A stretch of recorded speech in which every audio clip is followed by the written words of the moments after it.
shooting of Jacob Blake. And yesterday, Doc Rivers was asked about it. And guys, he had some powerful words to share. Take a listen.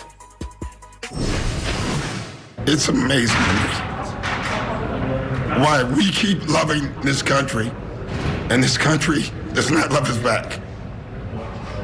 And it's really so sad. Like, I should just be a coach. And it's so often reminded of my color. You know, it's just really sad. We got to do better. But we got to demand better. Listen to this a couple times, and guys, it is powerful. Shannon, what was your reaction to what Doc had to say? Ooh, those were some very, very powerful words, Skip. Yes, sir. He spoke emotionally. He spoke from the heart, because I can tell his heart breaks. And if you are a black man in America and you have a son, you've had the talk, and it's just not one talk. You know, I was listening to Ernie Johnson talk about how he talked to his son about the birds and the bees. Yep. But black men and black families must have a never-ending conversation. Never-ending. Of how we're supposed to interact. Something our counterparts do not have to have. Nope. And so, as Doc is saying, wow, you know, okay, you Skip, we felt he was going, and they're going to use it, well, we felt we were in danger, so not shooting one time. We're not shooting 2 times, not 3 times, not 4, not 5, not 6, 7 to the back. Skip, I thought it was the amount of, because they said as a normal citizen, you must use a reasonable enough force to diffuse a situation. So the reasonable amount of force to get this man to comply with what you was asking was 7 shots to his back. Yep. Skip, I've been thinking an awful lot about this. And black skin is a weapon. Skip, if you view my black skin as a weapon, you will never see me as being unarmed, because I'm always black. If you view my black skin as a threat, you will never see me as non-threatening. And therein lies the problem, because of how you view me. Skip, I saw yesterday this lady, Skip. She adopted a biracial son. She has a white son. She says statistically, my brown child is more apt to have run afoul with the law. That's what she said about her own child. Sure. While not saying statistically her white son is more apt to commit mass murder. But you see how she did that. So if she feels that about her own child, what does she think about someone's child that isn't hers? That's the problem, Skip. Unless you can see yourself, it's hard to see yourself as a black man or a black woman in America if you're not that. Because you don't believe that can happen to you. See, COVID can happen. Diseases can happen, Skip. That's why people empathize with cancer. Because no matter how much you exercise and how healthy you eat, cancer can affect you. So you can empathize with someone that's going through that because you see the ravages that cancer can do to a body. But this gun violence, unarmed black men and women being gunned down in the street by police officers, Skip, you can't fathom that. Nope. That can't reach me. And then so many people lack the empathy to place themselves in that situation. Skip, like Doc says, we keep loving a country that doesn't love us back. Every war that's been fought in America, Skip, every war that's been fought abroad, blacks have fought in that war. They fought for things that they never received at home. Yep. In the Revolutionary War, Skip, they fought for freedoms, but when the war was over, we won. Back to slavery you go. Yep. World War II, World War I, World War II. You fought overseas for freedoms, but when you came back, Jim Crow South waited for you. Agreed. So what we're asking for, Skip, we're not asking for a handout. I'm not saying give me anything because I'm black, but I'm also asking you not to deny me anything because I'm black. Until, and Doc said it best, we're going to have to break this union. Yep. The police union, yes. The police union. Skip, I know you remember this. The air traffic controllers, they went on strike. They demanded something. President Reagan said, I'm going to give you 24 hours to get your butt back on the job. Guess what they did? They didn't come back. He fired every last one of them and says, you're banned from rehiring them for life. President Clinton had to lift that, I think, back in 92, 93. You're going to have to break the union. It's too powerful. They have too much control. Because, Skip, no matter how wrong you are, they're going to band around you and says, okay, this was acceptable. Skip, I'm going to turn it over to you, Skip. I watched Dick Gregory, and he said something very interesting. He said, you're going to have to make these officers take out insurance like you do a doctor. He says, because then, if they're culpable for their actions, you have to ask yourself, do you hate black people more than you love your family? Because if there's monetary or there's a risk that you could go to jail, those are some serious questions that you would have to ask yourself before you leave home. I hear and I hurt for everything you just said.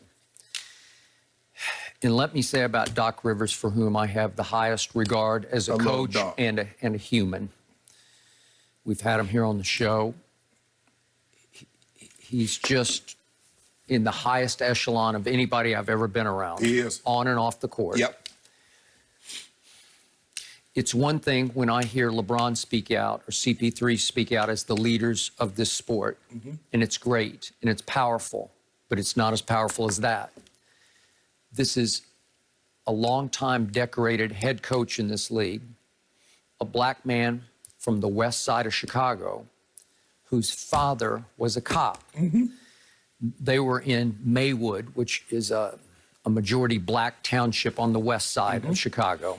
Doc started at Proviso East High School, which has great basketball tradition, so I'm sure his father, Grady, was very proud of him. But his father moved up the ranks, Maywood, became a lieutenant, 30 years served the force. So Doc knows what of he speaks. Correct. He's heard it from the inside out, the problems facing a cop. Right.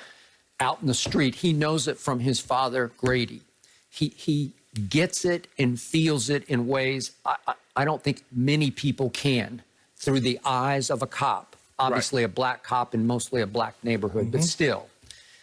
And he went into the detail of that the training of the policemen it has to change, number one. And as you point out, unions have to be broken.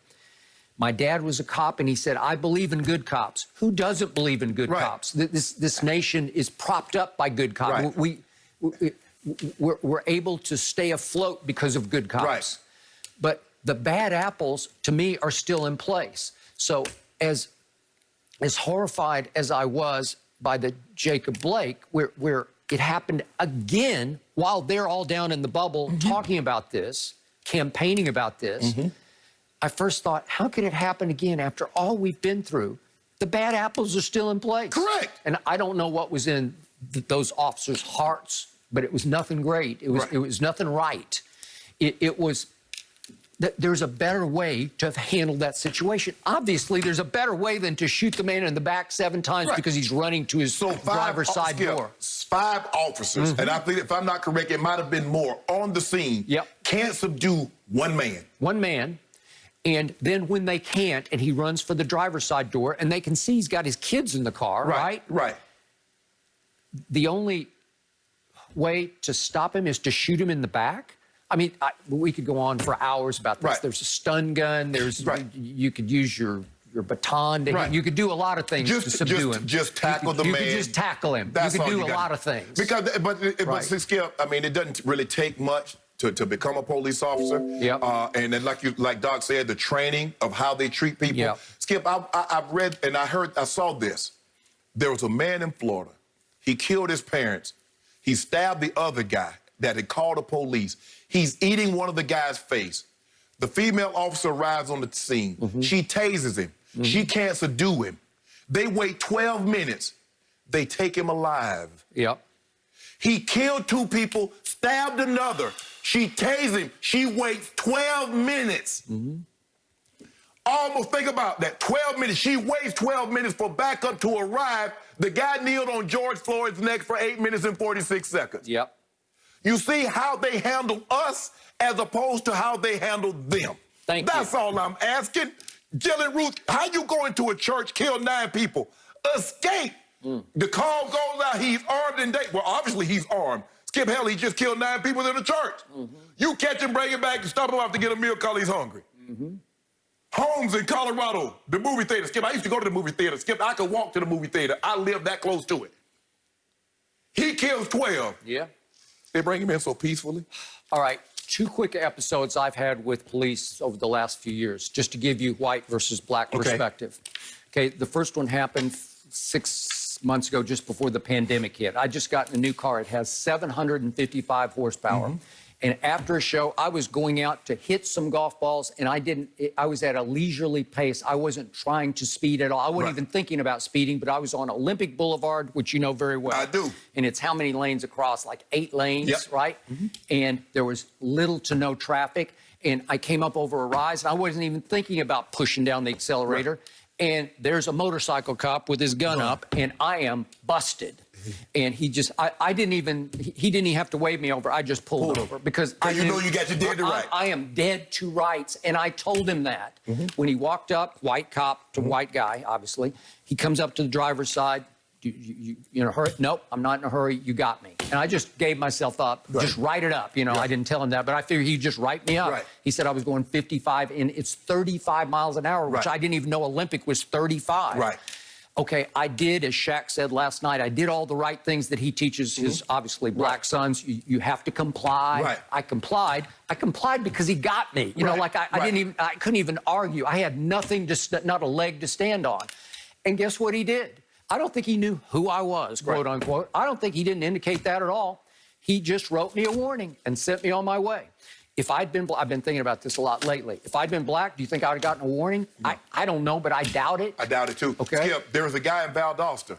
He complied. They asked him because they said there was somebody that was a burglar. And we saw this. And he complied. He said, "You have ID?" He said, "Sure." I got it. He gave him his ID. What did they do? They come up from behind, they dump him and break his wrist. So he did everything they asked, and it still ended up with a broken wrist. Second episode I had was a few years back. Ernestine and I, my wife Ernestine, we were in Oklahoma City visiting who's then still